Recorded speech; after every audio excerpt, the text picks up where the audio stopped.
Selamat malam, saudara. Selamat malam.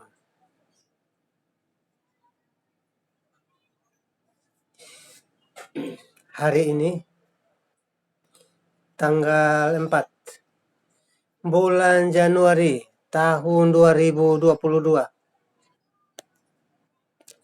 Hari ini tanggal 4 bulan Januari tahun 2023. Salah ralat tadi. Tanggal 4 bulan Januari 2023. Saya menjumpai Anda. Siaran saya berulang kali memberitahu nama saya yang jelas Lukas Tamono. Alamat saya lahir di Kabupaten Timur Tengah Selatan Soe. Dan domisili saya sekarang ada di Jakarta. Saudara, Roma pasal 8 ayat 31. Apabila kamu di pihak Tuhan, siapapun di kolong langit ini tidak bisa melawan kamu. Dasar hukumnya di situ, saudara.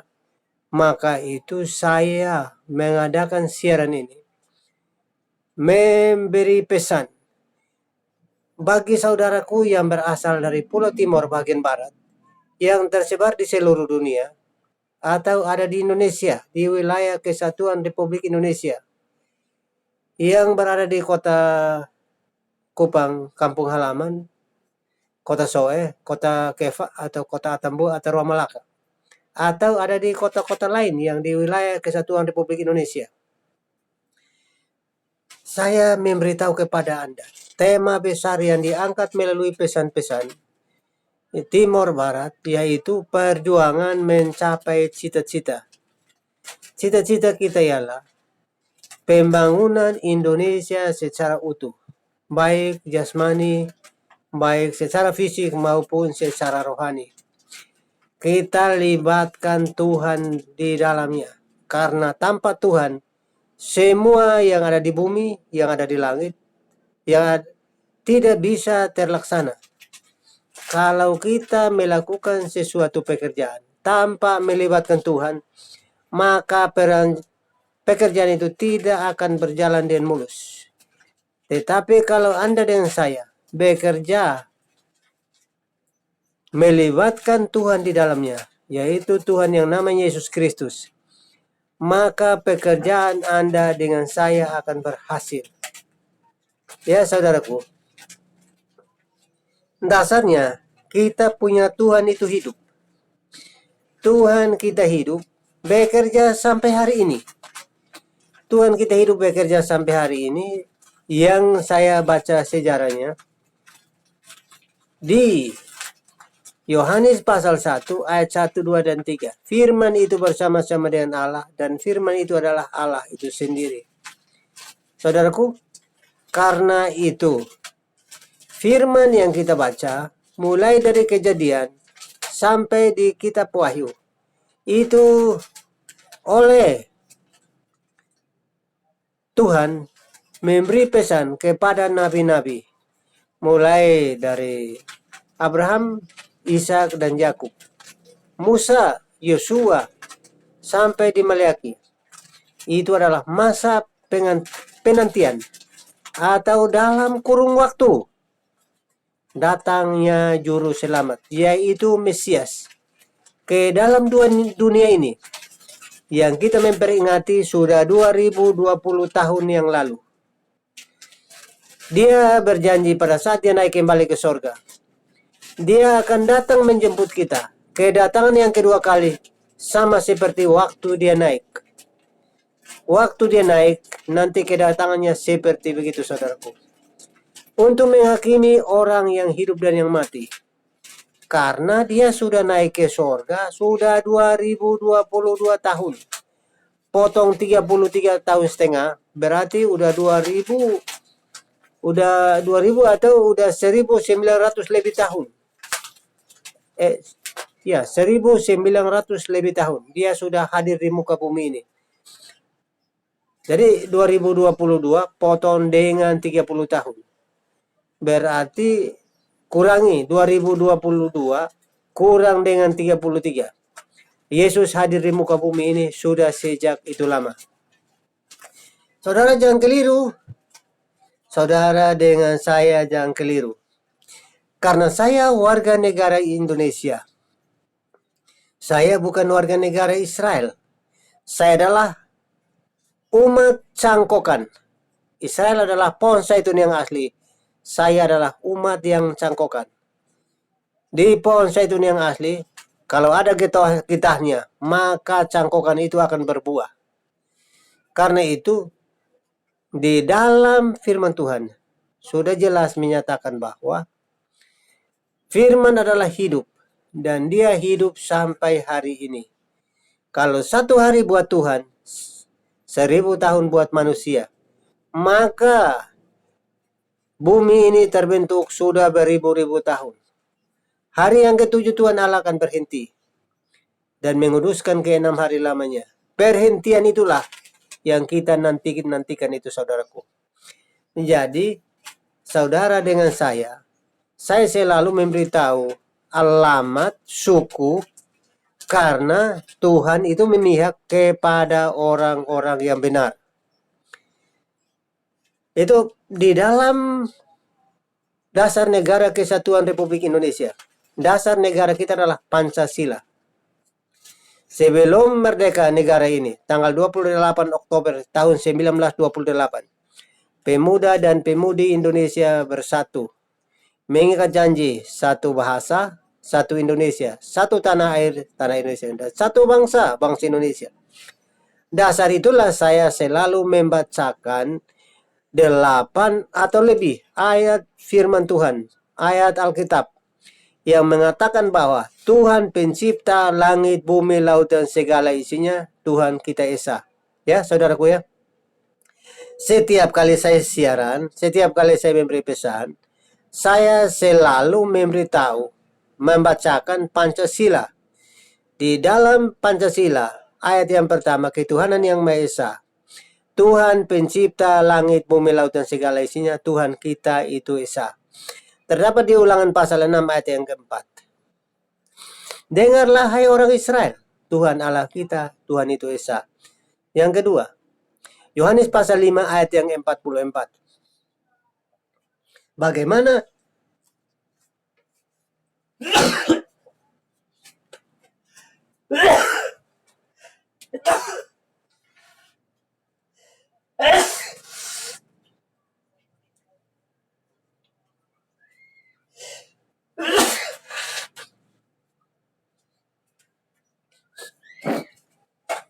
saya minta maaf saudara, saya minta maaf banyak-banyak karena saya lagi pilek.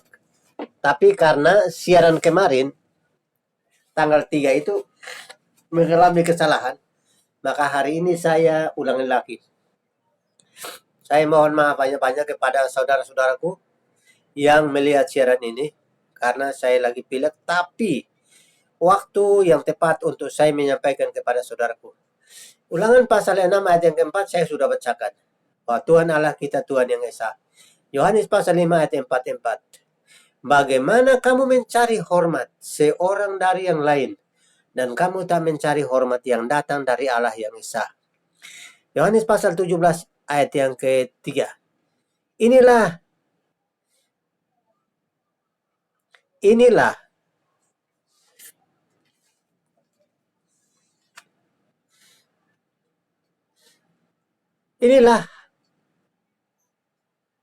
hidup yang kekal itu. Saya bacakan ulang.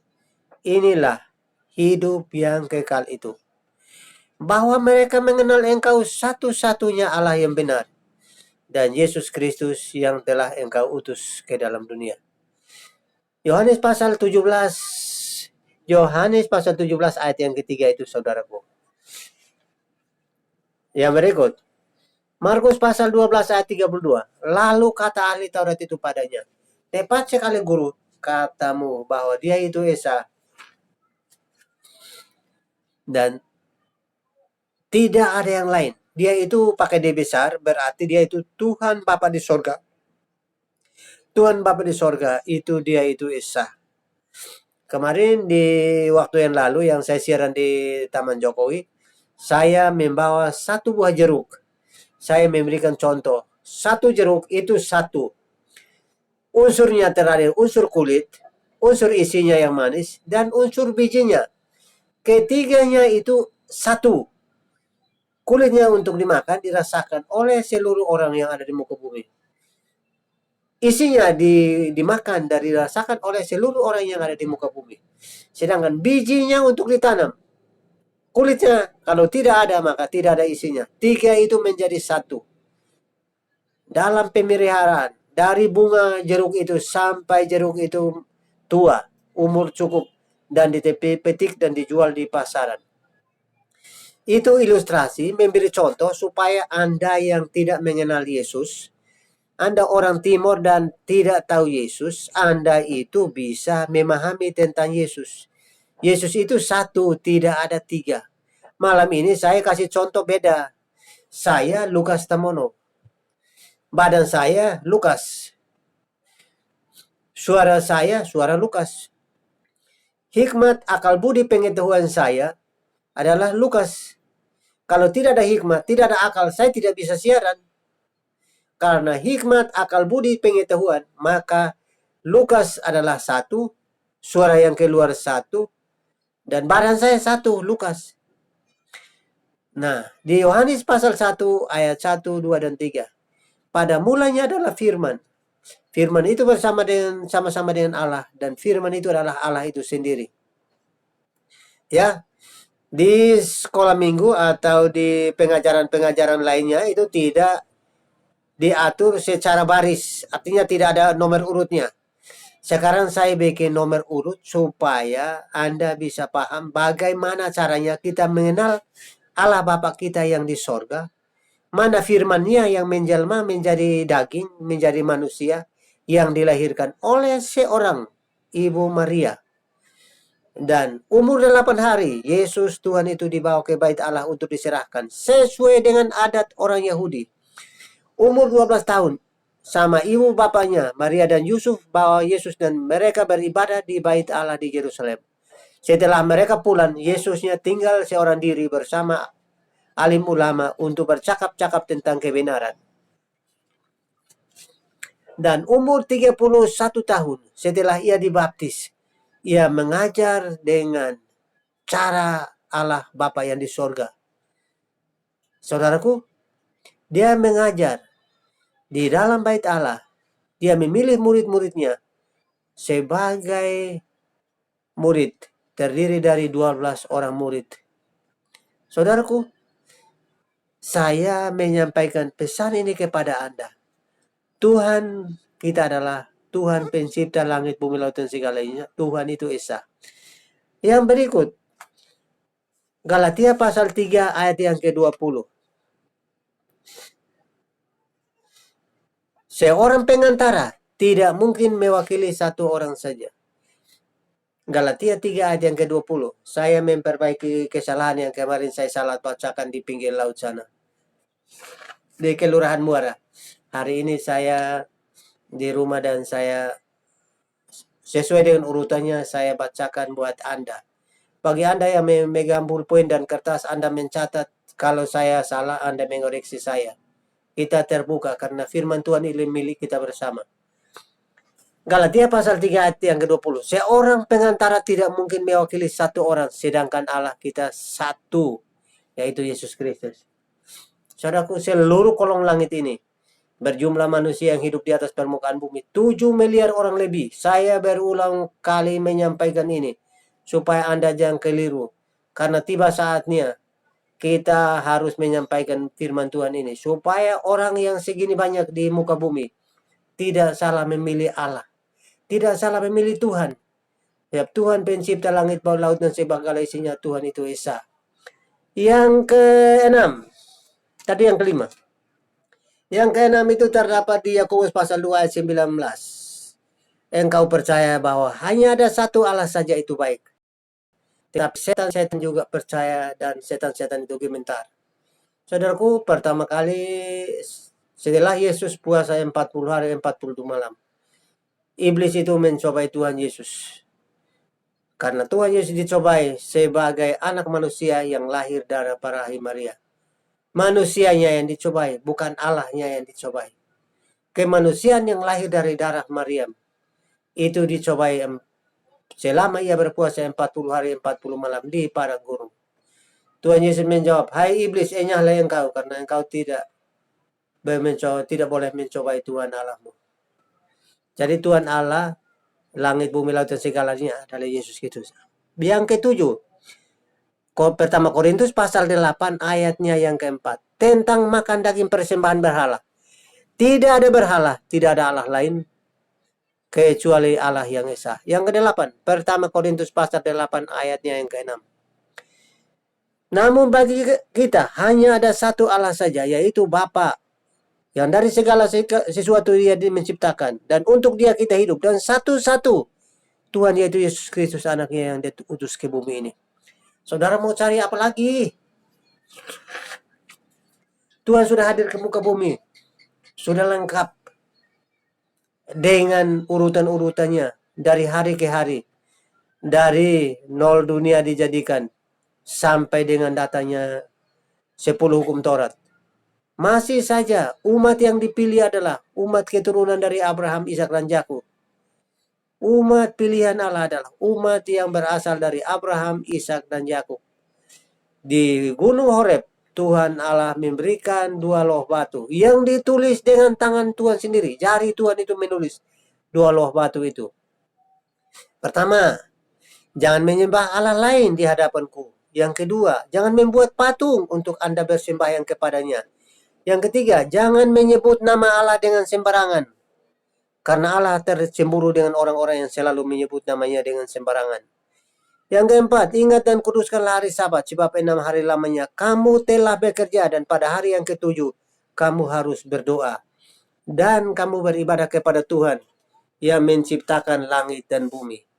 Yang berikut, hormatilah ayahmu dan ibumu di mana negeri engkau dilahirkan, supaya engkau hidup dengan baik, karena ayah dan ibumu adalah Allah yang ada di bumi.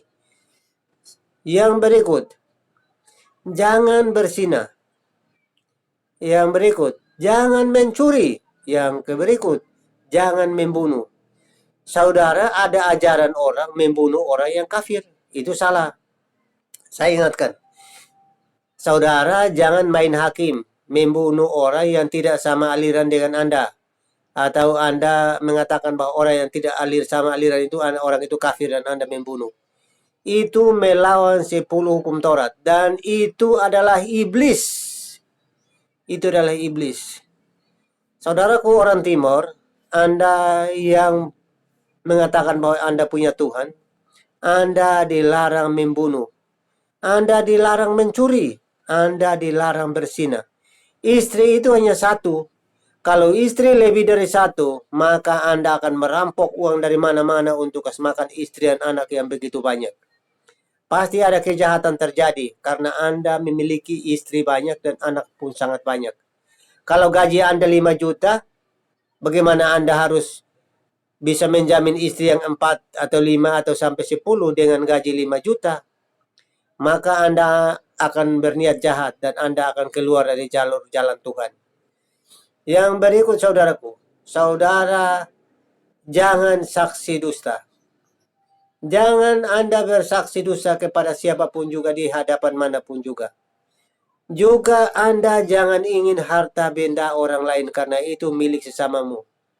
Baik itu rumah, kambing, domba, sapi, dan lain-lain. Apapun yang dimilikinya itu adalah hak sesamamu. Saudaraku, dari situlah manusia tidak taat. Dari situ ketahuan manusia tidak taat sampai hari ini tahun 2022. Saudara, ada orang yang pergi gereja itu dari kalangan Kristen, dari kalangan pengikut Tuhan. Dia udah pergi gereja, dia pulang. Terus ada juga yang mabuk, yang merokok, yang berzina, yang korupsi, yang ingin harta orang lain. Itu di luar daripada kehendak Tuhan. Karena itu Anda harus bertobat. Saya siaran dari benih yang pertama sampai benih 33 itu tentang tanam. Kenapa saya ulang-ulang sih kok tentang tanam itu benih itu? Anda tidak paham tentang menanam benih. Jagung itu ditanam di tanah, jagung, padi, dan lain-lain. Untuk pertumbuhan manusia, jumlah penduduk banyak, daging itu ditanam di dalam rahim ibu. Dari sperma laki, tanam di rahim istrinya. Melahirkanlah anak-anak. Tanam yang kedua. Tanam yang ketiga, Yesus dari sorga masuk melalui rahim Maria. Lahirlah namanya Mesias atau yang disebut Kristus. Itu saudaraku, dia harus dibaptis. Karena dia benar benih ilahi sesuai dengan pertama Yohanes pasal 1 ayat yang ke-9. Benih ilahi yang turun dari sorga tidak berbuat dosa karena dia berasal dari sorga.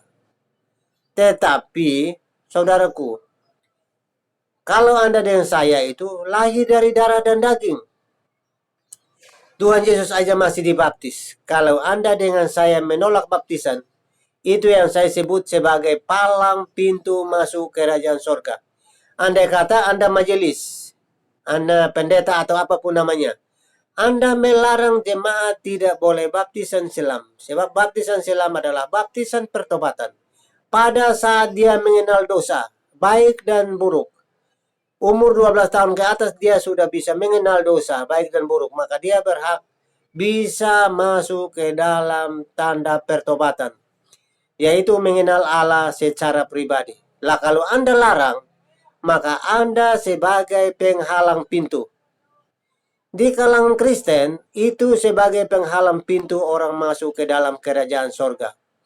Karena di Yohanes pasal 14 ayat 6, akulah jalan, kebenaran, dan hidup. Kalau ibarat bait Allah, pelataran di bagian depan itu jalan. Tempat Maha Kudus, tempat kudus, itu adalah tempat kebenaran, di mana orang mendengarkan firman Tuhan. Dari imam besar, dari pendeta ataupun pastor. Sedangkan Maha Kudus, itu tempat tabut perjanjian Allah itu berada. Dan di sanalah hidup. Di dalam bait Allah yang dibuat oleh tangan manusia, oleh Salomo. Akulah jalan, kebenaran, dan hidup. Itu bait Allah sudah terbelah bagi dua. Dan bait Allah yang sesungguhnya adalah tubuh manusia. Di Yesaya 66 ayat 1 dan 2. Saudara catat, Yesaya 66 ayat 1 2.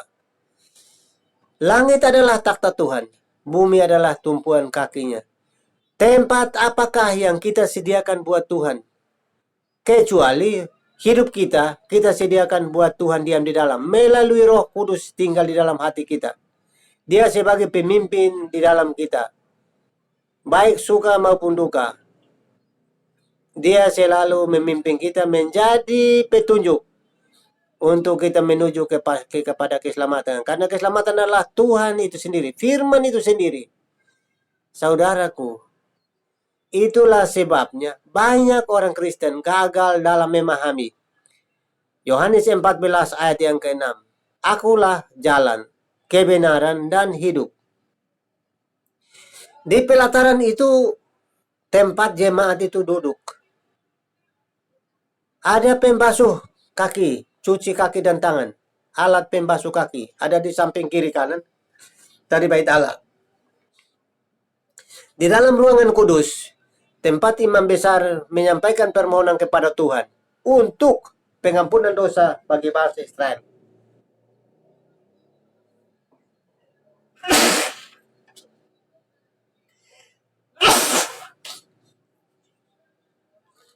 Maaf saudaraku.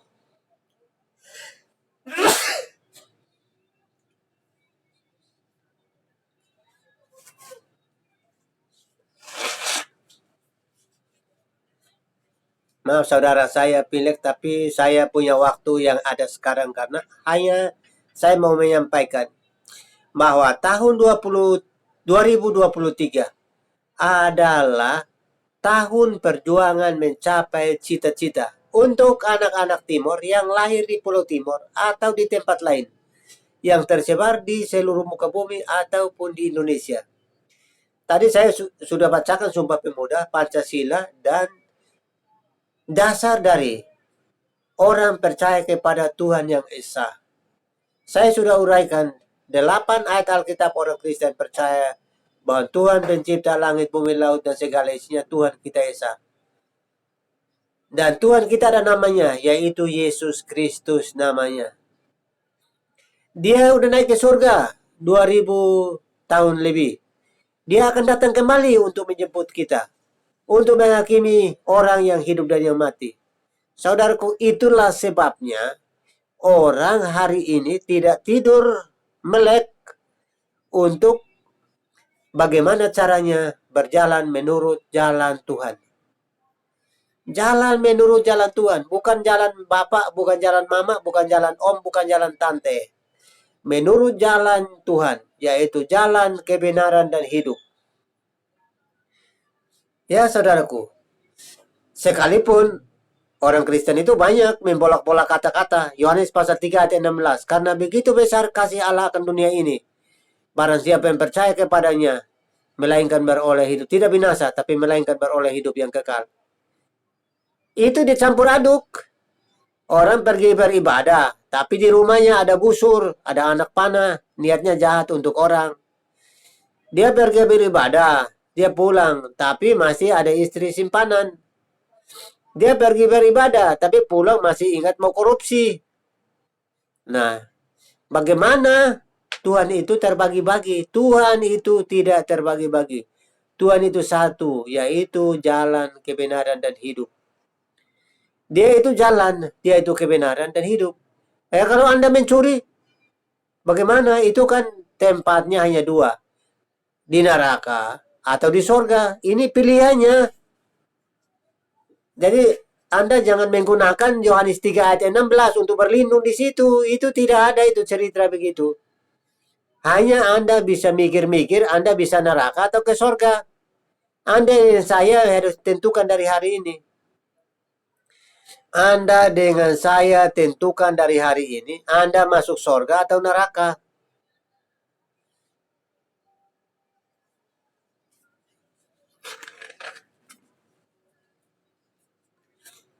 Saudaraku orang timur yang berada di mana-mana. Saudara di kampung itu mengenal Tuhan Yesus. Salibnya saudara besar-besar di dada. Sampai di sini saudara kawin dan saudara ikut agama orang lain. Dan Anda melupakan Tuhan Yesus. Itulah sebabnya orang berteriak, memohon kepada Tuhan supaya jangan engkau tersesat di jalan. Jangan orang timur itu tersesat di jalan. Karena orang timur pada waktu yang lalu, seluruh keluarga suku timur nenek moyangnya percaya kepada Tuhan yang Esa. Nah, kalau Anda sampai di sini menjual Tuhan Yesus hanya dengan jabatan, Anda jual Tuhan Yesus hanya karena dapat mobil, Anda jual Tuhan Yesus hanya karena dapat apapun namanya, dapat istri, dapat suami, Anda keluar dari jalan kebenaran dan hidup. Itu hanya Anda memilih neraka atau surga.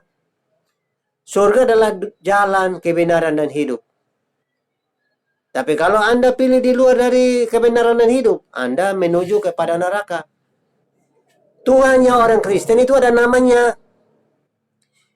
Anda dengan saya ketemu Tuhan itu di dalam doa dan permohonan kita. Semua lutut akan bertekuk, mengaku bahwa Yesus adalah Tuhan. Semua lidah akan mengaku bahwa Yesus adalah Tuhan. Saudara periksa di Kisah Rasul pasal 1, pasal 2, pasal 3, dan pasal sampai selesai. Semua lutut akan bertekuk, mengaku bahwa Yesus adalah Tuhan. Saudaraku, Anda jangan keraskan hatimu. Anda memilih dunia, memilih pasangan. Pasanganmu itu jangan menarik engkau mengikuti dia. Karena pada saat engkau mengikuti dia, roh-roh nenek moyang dia berkuasa di dalam dia, dan Anda ikut dia, maka Anda akan terpengaruh dengan roh nenek moyang, roh berhala, roh penyembah berhala, roh kepada Allah yang lain, dan engkau akan lupakan Tuhan Yesus. Dan Anda silahkan memilih. Jalur Anda bukan di jalur sorga, tapi Anda di jalur neraka. Anda orang timur yang di tempat lain, dan Anda tidak sayang sama Tuhan Yesus, Anda memilih jalan yang punya mobil, yang punya apartemen, yang punya kapal laut, yang punya lain-lain. Anda akan binasa. Itu pilihan. Kalau pilih Tuhan Yesus, maka Anda akan menuju jalan kebenaran dan hidup, yaitu surga. Tapi kalau Anda memilih jabatan, memilih pangkat, memilih wanita, memilih cowok yang ganteng, memilih wanita yang cantik, maka Anda akan mengalami kesulitan. Karena jalan satu-satunya menuju ke surga hanya di dalam Yesus Tuhan. Tidak ada Tuhan banyak. Tuhan itu ada namanya. Seperti Bapak kandung kita sendiri, Tuhan kita itu. Jadi saudara, sebagai orang timur, saya menghimbau saudara agar saudara berdoa, tanya Tuhan. Tuhan, sebenarnya saya udah benar tidak Tuhan? Saya mengikuti jalan yang lurus, jalan yang benar atau tidak? Anda harus berani mengambil risiko, tanya Tuhan melalui doa dan puasa. Di selain doa dan puasa, tanya ke Tuhan, maka Anda akan tersesat di jalan. Saya yang menyampaikan ini, saya berhati-hati di dalam tutur kata, di dalam permohonan saya kepada Tuhan, agar suara atau pesan saya ini bisa menjadi benih yang hidup. Dia tidak percuma terbuang di udara, tetapi mendapat tanah yang gemuk. Seperti bibit yang ditanam di tanah yang gemuk, dan dia akan hidup, bertunas, dan menghasilkan buah banyak. Saudaraku, itulah sebabnya. Itulah sebabnya sekian lama saya mengajak Anda, sehingga Anda tidak melakukan di luar daripada kehendak Tuhan, yaitu melanggar 10 hukum Taurat. Karena 10 hukum Taurat di dalamnya adalah jalan, kebenaran, dan hidup. Di dalam tabut perjanjian Allah itu ada 2 loh batu yang mengisikan 10 firman Tuhan yang disampaikan kepada Musa dan disampaikan kepada keturunannya sampai hari ini, tahun 2023. Tanggalnya sudah tanggal 4. Ingat baik-baik, 2 loh batu yang dikasih Tuhan melalui tangan Musa. Musa menyampaikan firman itu, ditulis di dalam kitab. Sampai hari ini sudah ribuan tahun lampau. Anda dengan saya harus pegang teguh. Jangan lepas. Anda melepaskan diri daripada firman-firman itu. Karena firman itu adalah kebenaran dan hidup. Jalan, kebenaran, dan hidup. Terima kasih saudaraku.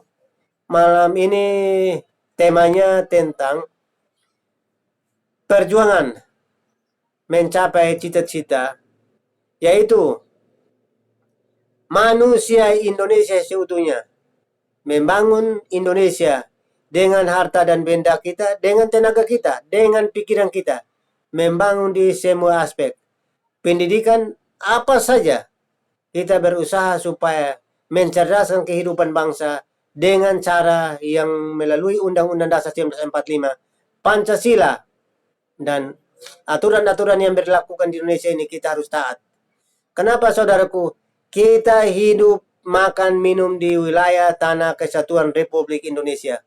Terima kasih saudaraku, sebagai orang timur, Anda mendengarkan siaran ini, Anda jangan tersinggung, Anda harus rendah hati, Anda mencatat apa saja yang saya sampaikan tadi, yaitu firman Tuhan itu berguna, bermanfaat bagi tubuh dan jiwa Anda. Ya, itulah sebabnya saya siaran ini, saya ulangi, kemarin di pinggir pantai situ, itu karena angin kencang sampai saya pilek. Hari ini saya mohon maaf kepada Anda kalau kemarin ada kesalahan teknis. Hari ini saya mengulangi. Itu tentang perjuangan. Perjuangan melawan kebodohan. Perjuangan melawan tidak taatan. Saudara tidak taat, di dalam tubuh Anda itu Tuhan berdiam. Anda masukin minuman keras, Anda masukin rokok, Anda menggandeng perempuan-perempuan yang bukan istrimu, Anda melakukan saksi-saksi yang menjadi saksi palsu, memberikan keterangan-keterangan yang tidak benar. Itu yang kita harus menghindari dari keluarga besar Timor Barat yang ada di tempat rantau, yang ada di kampung halaman. Anda pegawai negeri, polisi atau tentara, mahasiswa, petani, nelayan, buruh, atau Anda sebagai apa saja. Anda menghormati Tuhan lebih daripada bapak dan mama Anda. Karena Tuhan adalah yang memegang napas. Pada saat Tuhan ambil napas, saudara sudah jadi mayat. Pada saat Tuhan ambil napas, jiwa saudara akan di mana tempatnya. Pada saat Anda hidup, Anda menentukan jiwa Anda akan kemana.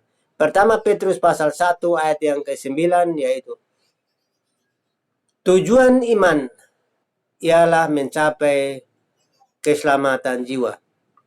Tujuan orang beriman ialah mencapai keselamatan jiwa. Jadi kalau Anda beriman bukan mau dapat nasi, mau dapat daging, mau dapat mobil, mau memperoleh keselamatan jiwa. Itulah sebabnya saudaraku, malam ini kita berjuang melawan yang kebodohan. Kita berjuang melawan kebebalan. Kita berjuang melawan tidak adil. Jadi kita harus adil terhadap diri kita. Berarti kita adil terhadap orang lain. Mana hak Tuhan, mana hak kita? Mana hak pemerintah? Kita bayar pajak untuk membangun negara ini. Listrik, air, motor, semua kita harus bayar untuk membangun negara ini dengan uang kita. Kita tidak bisa sulap untuk mendapat uang, tetapi dengan kerja keras. Karena di Kejadian pasal 1 ayat 26, 27, 28, Tuhan menciptakan kita satu gambar dengan Tuhan. Dan supaya kita menguasai ikan-ikan di laut, burung-burung di udara, binatang ternak, dan menguasai seluruh bumi. Tugas ini kita harus lakukan dengan baik, benar, dan taat. Perintah Tuhan itu kita harus taat. Kalau Tuhan yang tersembunyi Anda tidak taat, apalagi orang yang di depan mata pasti Anda tidak taat. Atau manusia biasa, Anda mau taat bagaimana? Anda juga sebaliknya, taat orang di depan mata Anda, maka Tuhan yang tersembunyi Anda akan taat. Taat kepada pemerintah, yaitu wakil Allah. Roma pasal 13, ayat 1 dan seterusnya. Kalau Anda taat terhadap pemerintah, maka Anda tidak jadi provokator. Anda tidak menjadi penghujat, menjadi ya macam-macam yang melawan hukum-hukum negara ini. Jadi malam ini singkatnya, perjuangan kita melawan kebodohan. Perjuangan kita melawan tidak keadilan. Perjuangan kita melawan tidak paham. Ketaatan itu harus Anda lawan. Dan sampai taat kepada pemerintah. Taat kepada orang tua. 10 hukum itu taat kepada orang tua. Dan taat kepada Tuhan yang Anda tidak lihat dengan mata. Tapi nyata, napas Anda masih ada sampai hari ini. Terima kasih saudaraku. Kita lanjutkan siaran ini pada waktu dan kesempatan yang berikut. Anda sebelum kemana-mana menggunakan masker, mencuci tangan, dan sebelum beraktivitas atau sesudah, berusaha menghindari kerumunan banyak orang karena COVID-19. Terima kasih, salam sehat dan salam damai.